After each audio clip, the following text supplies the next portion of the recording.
Vasilije sveti, ponose monaha, nastavniče dobri, sveti pustinjaka,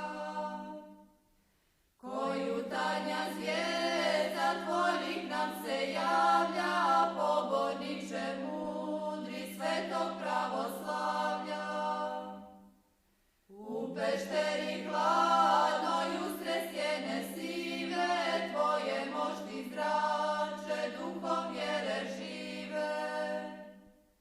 I sad kao negda u vremena stara, naše vjere svete koja čuda stvara.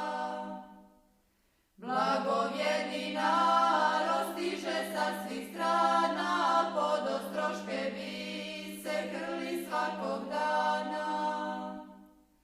Da cijeliva tebe duhovnog pastira i napoji dušu rajskog mira.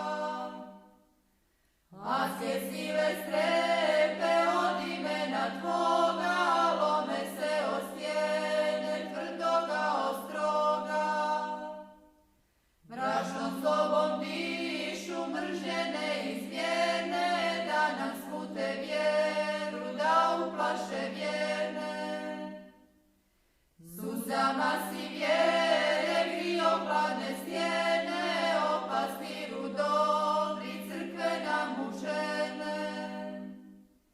Narodu srpskome Bogom darovani, bogonosni oče, slavom ovjenčani.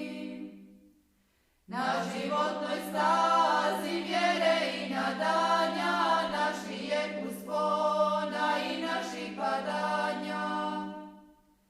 Molitvama tvojim ljubav nam osnaži, da smo vazda budni na duhovnoj straži. Moli za sve vjere